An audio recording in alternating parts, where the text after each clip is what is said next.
In this episode, we dive into Sonu Aggarwal's incredible journey from founding startups and selling one to Microsoft to learning hard lessons from failure, scaling enterprise communication technology, and shaping the future of Seattle's startup ecosystem. It's a candid look at resilience, timing, and the bold decisions that can turn an idea into something industry-changing. If you're interested, stay tuned and keep listening.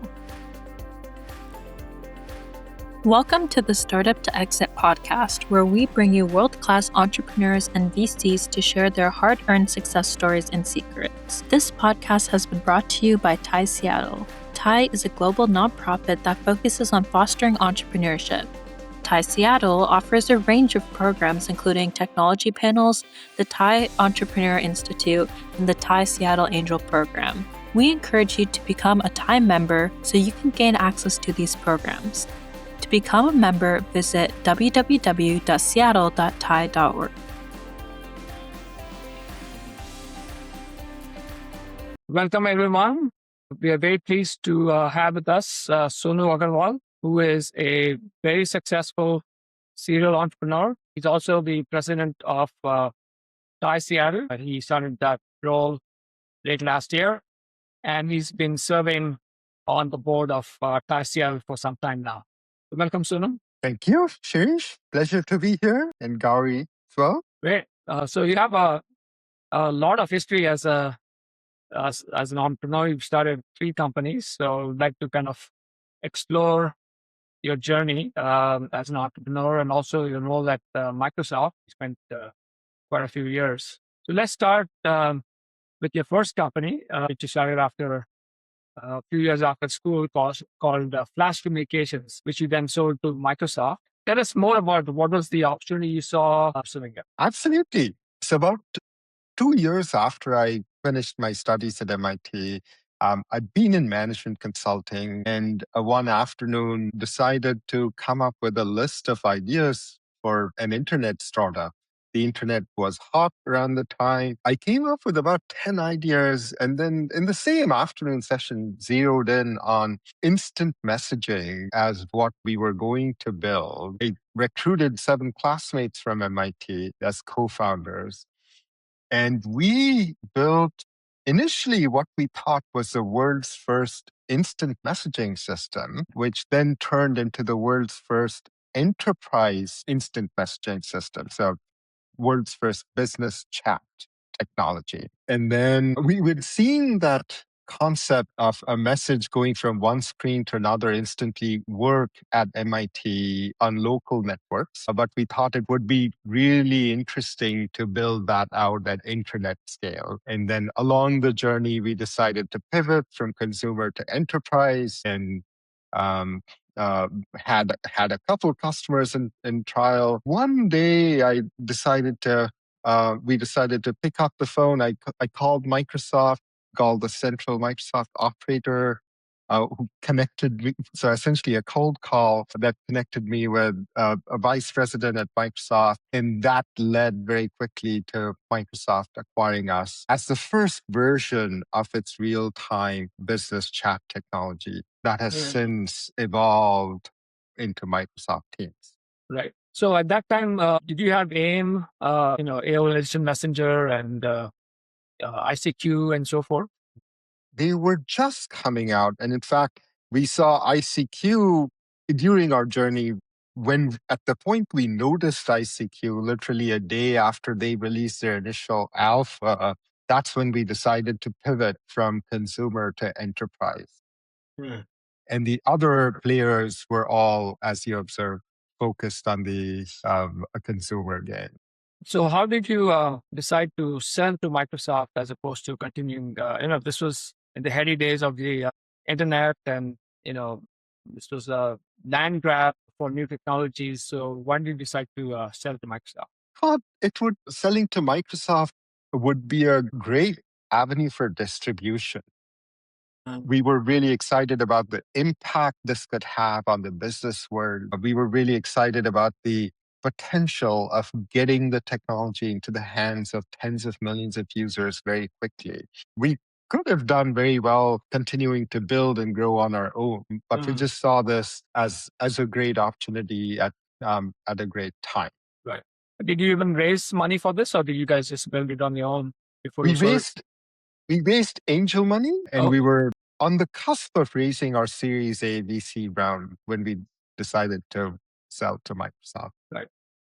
So then you joined Microsoft to integrate the flash communications technology. So tell us more about the work that you did in integrating flash, what product it became, and then what it was like working at Microsoft versus being a founder. We were acquired into the Microsoft Exchange Group, and the technology was first released as Exchange Instant Messaging in the Exchange 2000 release, which coincided with the Windows 2000 release. So that really was Microsoft's first release in the real-time business messaging space. And it was a fascinating experience working at Microsoft. As a startup, as you know, we were quite under-resourced. A big technical challenge, as just one example, was how do we tunnel messages through firewalls? We managed to do that successfully, just understanding how firewalls work, observing actual protocol transactions on the wire. At Microsoft, it was a totally different ballgame because Microsoft also made firewalls and internet servers and so on. And so suddenly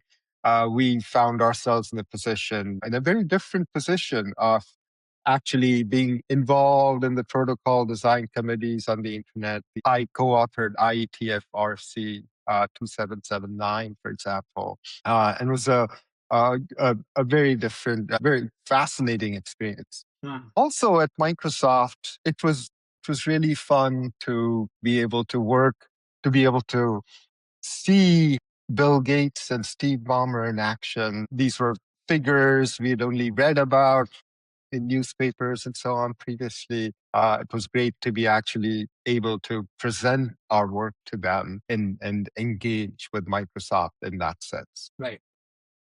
Did you miss your time as a startup founder, or was that you didn't spend enough time there to really find the difference? Well, I did miss my time as a founder in some ways. And so when my minimal required 2 years were up at Microsoft, I decided to go found my next startup.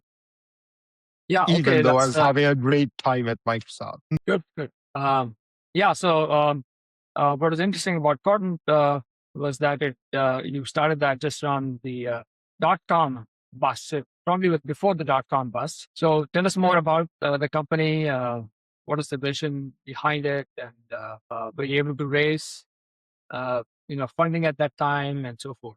We had a big vision. It was to take instant messaging to the next level and leverage it for enterprise to consumer transactions. So, for instance, when a user booked an airline ticket on Delta, at least back then, and even to some extent today, back then it was very painful to contact the enterprise, contact Delta in this case, to say get a window seat on the flight or to make a trivial change to their itinerary. And that was an airline example. You'd have a similar issue play out over and over across other verticals like banking or retail or what have you. And so we started right after the .com bust. Right after the .com bust. Wow. Or during, while the bust was Okay. was in progress. Yeah. And we did get about $500,000 in revenue ultimately from large enterprises, but ultimately failed to grow the business at enough velocity to succeed. It was probably the richest learning experience of my life, that startup failure. It taught me that we learn a lot more from our failures, especially from startup failures and startup successes. And among other things, for example, I learned that a true enterprise sales cycle might take 6 months and perhaps 80 pages of paperwork. Prior to that, my only sales cycle, if you could call it that, was helping sell Flash to Microsoft. A very different and much quicker experience in that particular case. Yeah. I also learned that the cohesion of the founding team is critical to the success of the startup. That means the word. and is foundational. And I learned that revenue is king when it comes to building, scaling startups. That is really the pillar on which everything else rests. And that when seeking VC funding or seeking to scale, it's important to have those proof points with sufficient velocity to be able to scale. Right. So just a few of the many, many learnings through that Yeah. startup experience. Right. But your vision has been realized for a long time through other companies. Why do you think you didn't get the traction? Was it the fact that the economy was in recession and companies were not willing to make new investments or so forth? That was a big part of it. I think the investment climate wasn't the most conducive to starting Yeah. enterprise startups around that time in the wake of the dot-com bust. And also the idea was perhaps a bit too far ahead of its time. It perhaps made more sense with the smartphone and later technologies, 2000, probably too ahead of its time. Right. Got it. So then you went back to Microsoft for some period of time, but that set up the opportunity for you to start UnifiedSquare, your third company, which is your most successful company. Tell us about what motivated you to start UnifiedSquare and what is the vision behind it? Sure. At Microsoft, after Cordon, I ended up again on the real-time communications group, Yeah. which eventually shipped live communications server in 2005, then Office Communications Server in 2007, which is Microsoft's first play in the enterprise telephony space. And as I was talking to CIOs about our new product, I realized that CIOs loved the technology. They loved the opportunity for great cost savings, essentially shaving half their corporate phone bill across the entire enterprise, but were terrified about the reliability and quality aspects that they might reasonably expect from Microsoft with this technology. Yeah. They were coming from a five nines world where telephony infrastructure was essentially always up without question. And here they were asking questions like what the uptime of their Microsoft infrastructure would be like, server infrastructure, data center infrastructure. What would voice quality be like? Could they really trust Microsoft with that? And might their users need to reboot their phones in the middle of calls? And so, even though they loved the prospect of bringing $100 million a year phone bill down to $50 million, these kinds of questions really kept them up at night. And it's with that opportunity of doing something, building something in the space that would address their concerns and help Microsoft deploy the technology broadly across the enterprise that I decided to leave Microsoft and start UnifiedSquare. I see. Were you not concerned that Microsoft would eventually solve the problem on their own, thus obviating the need for your solution? That is always a concern with anything anyone does in the tech space more broadly. But we did see that solution as having enough complexity to it that it was hard for Microsoft to single-handedly solve everything required, just from its vantage point in the ecosystem.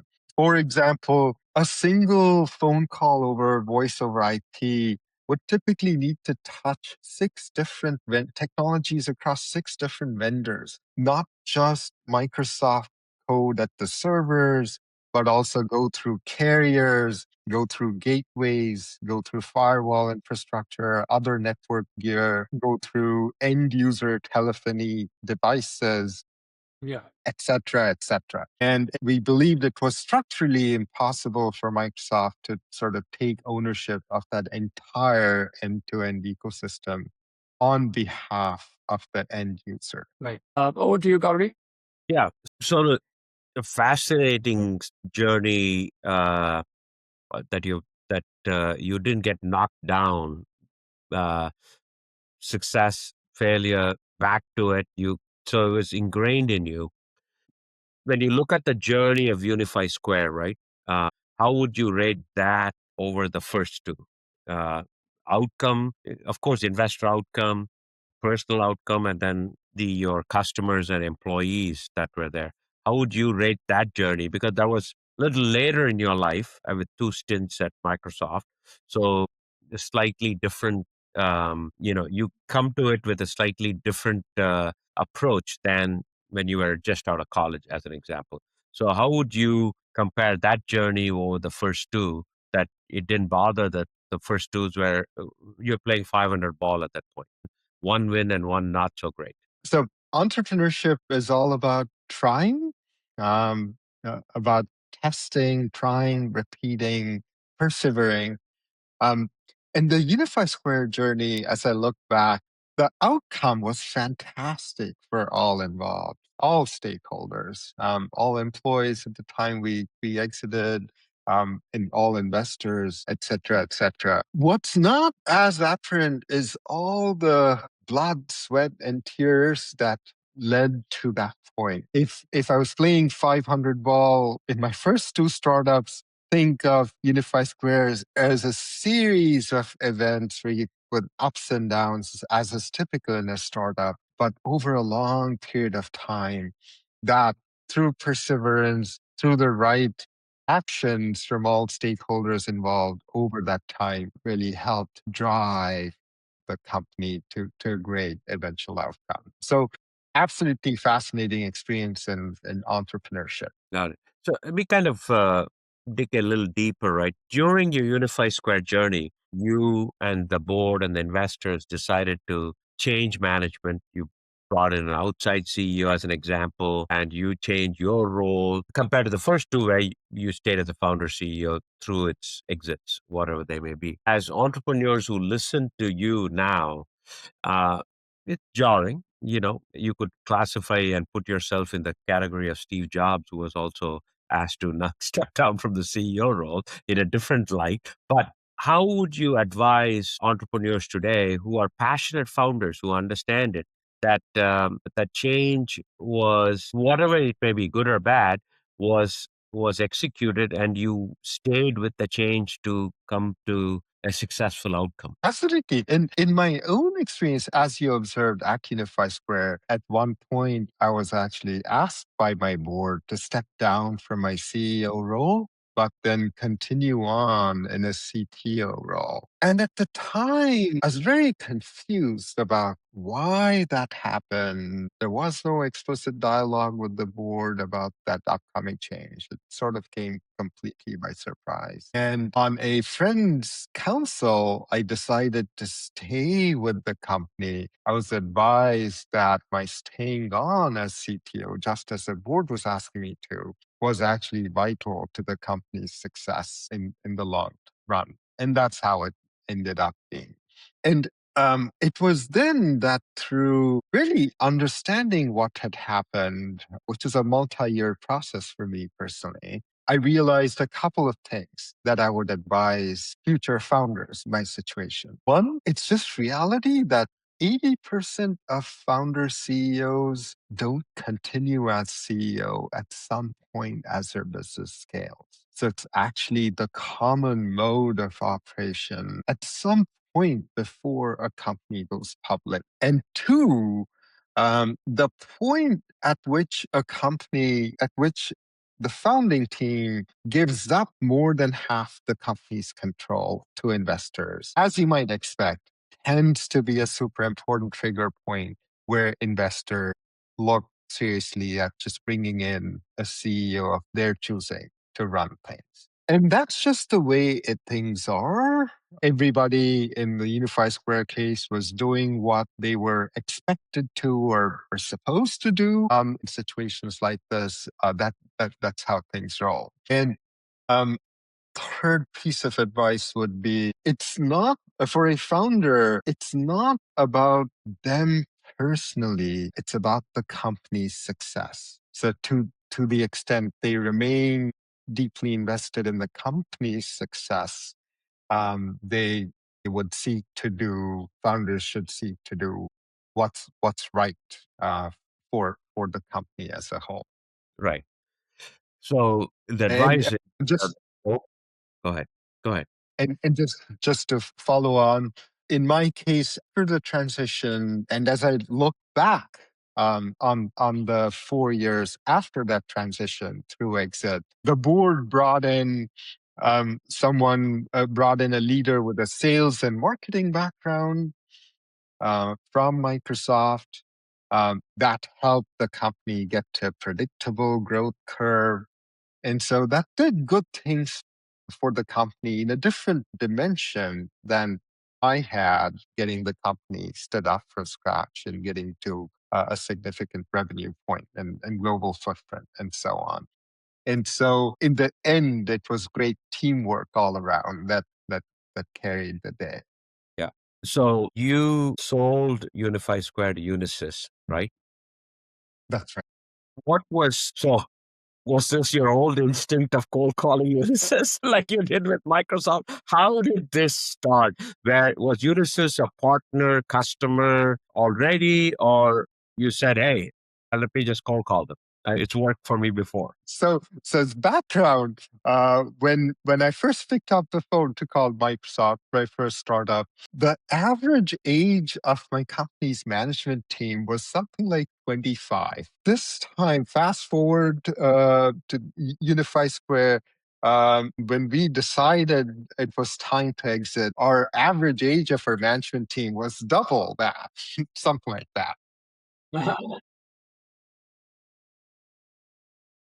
And so wiser heads prevailed. We decided this was during COVID. We realized enterprise communications is just VoIP communications and virtual meetings were taking off during COVID.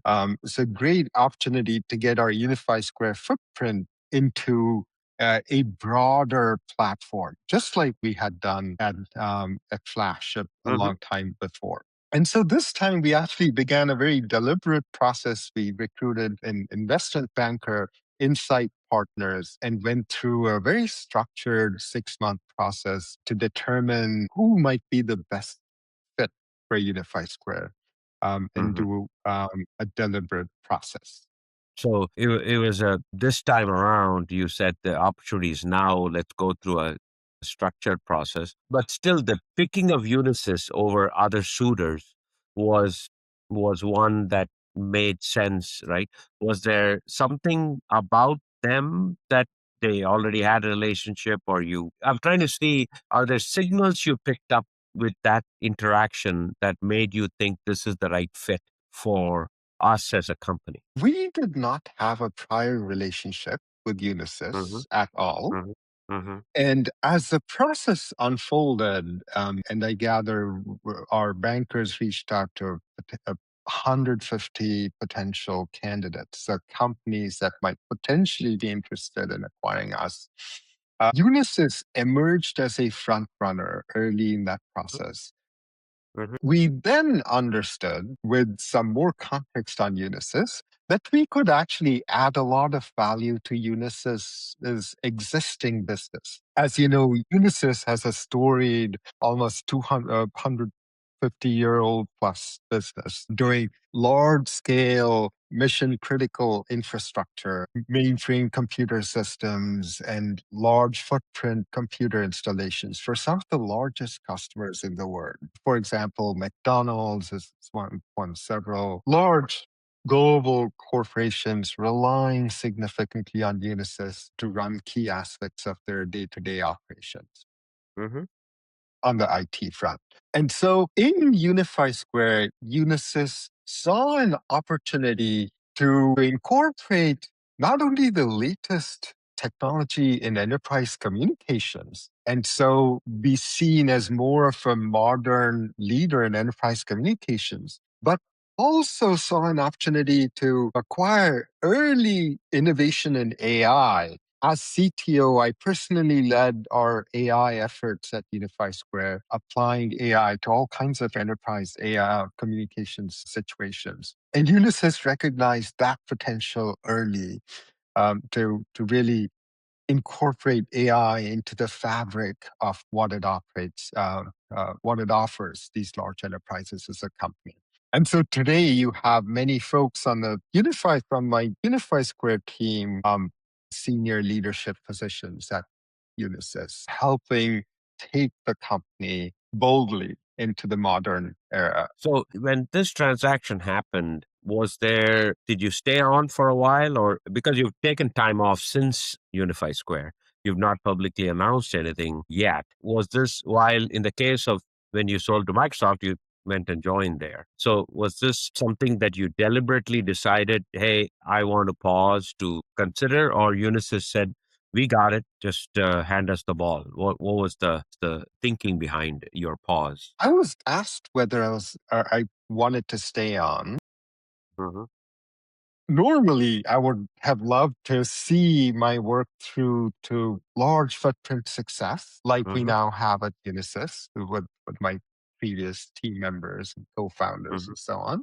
But at Mhm. the same time, I did around that time have in my mind the notion of starting another startup, one that ideally has even more impact out there in the world.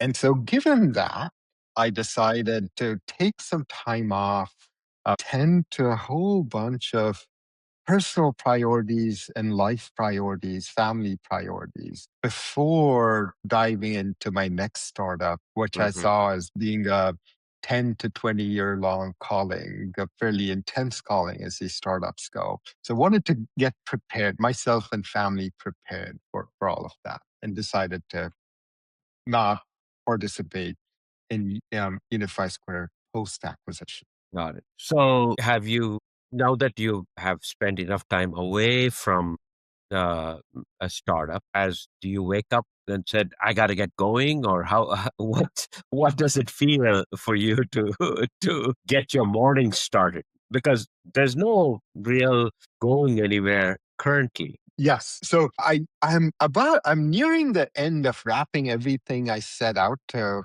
do during my couple years of time off. Family members well on their way, whether to school or jobs, etc., etc. And yes, I do wake up every morning with a primary goal of getting my next startup off the ground. I'm actively in that phase right now, or have been for the last few months. Awesome. So one of the things that Thai Seattle has benefited from your pause is you joined the board. What was your motivation? Because you've been in the community for a while. You're a very successful entrepreneur. What was your motivation to join? You were part of Thai, but you joined the board of Thai. What was the motivation to spend the time with, whether it's not for profit or not is secondary, but you still have to commit time. What drove you that? Uh, I was actually a founding member of Thai Seattle way back when Yeah. in 2000 when we started, and have been involved through the years in different capacities. This time around, I felt like I have an opportunity to step up in terms of giving back to the entrepreneur community, to step up in terms of sharing my experiences, sharing advice, et cetera, and doing more for the entrepreneur community than I have been. That is my primary. That's my essentially my motivation. Shirish and I are very glad that you accepted the invitation to lead Thai Seattle as the president. So, as those listening to us and viewing this, what is the vision you've drawn up in the last? You've been there for about 4 months now. This 2026 is a real lift when your presidency sets in. What is the appeal and vision that you have drawn up for Thai Seattle that you can share with our listeners? Great question. Seattle has a ton of promise on the entrepreneur front, as we all know. Everyone knows about Silicon Valley and its prowess in entrepreneurship. I think Seattle absolutely has that kind of potential. And so it feels like we have significant undertapped potential across the entrepreneur community here, right here in town.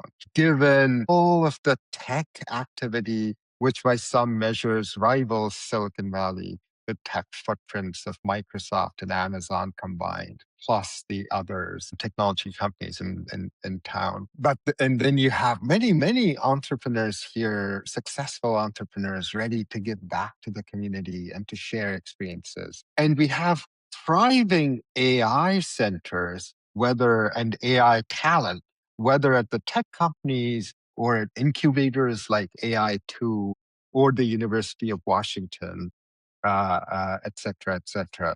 So we are a world center for AI. We are a leading center for AI, right alongside Silicon Valley. So given all of that and Seattle's fantastic growth over the last 20 years, I feel like we have a very real opportunity to move the needle on impact, helping especially first-time entrepreneurs get to success. And it starts by recruiting or getting more organized around the pool of successful entrepreneurs ready to give back to the community, ready to spend time with the entrepreneur community.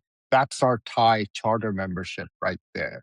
It's a great opportunity to expand that. But then the more structured and more prolific, if you will, in opportunities to help first-time entrepreneurs. I feel we actually have an opportunity to significantly increase the number of events we do at Thai, the number to something like 50 to 100 a year. Other Thai chapters are able to do that. There's no reason we shouldn't be able to do that and more.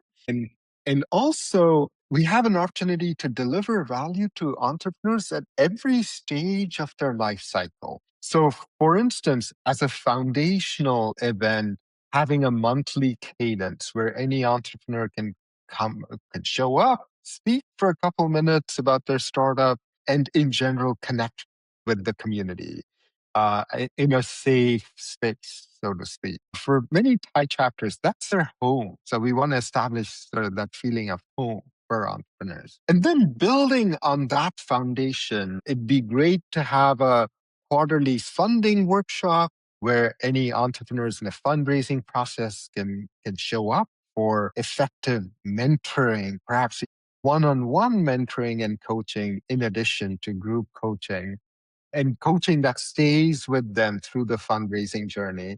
And similarly, have a quarterly growth and scale workshop where, especially in Seattle's tech heavy founder community, founders can show up and get coaching on how to go to market. What are sales operations that might work for them? What are GTM motions that might work for them? Again, in coaching settings that stay with them through the journey. So that's just the tip of the iceberg in terms of the potential we have for our programming. I think if in 2026 we could establish that infrastructure or a good chunk of it, that'd be a great foundation to build on for the years ahead. So Shirish and I are extremely glad that you are leading Thai Seattle this year and giving us all the leadership that it requires and deserves so that the community can benefit. So thank you very much for that. Appreciate it. I'll send it back to Shirish to wrap the podcast. It's been fascinating to hear your journey. I'm sure entrepreneurs will enjoy listening to you. Thank you so much, Gowri and Shirish. Thank you, Sonu. A remarkable story. Thanks for sharing some of the lessons from your experiences. And I concur with Gowri. You have a great, we look forward to working with you in really making sure that we can implement many of the programs that you have articulated today. So thank you again. Thanks. Really looking forward to working with you as well on this. Thank you for listening to our podcast from Startup to Exit, brought to you by Thai Seattle. Assisting in production today are Isha Jain and Mini Verma. Please subscribe to our podcast and rate our podcast wherever you listen to them.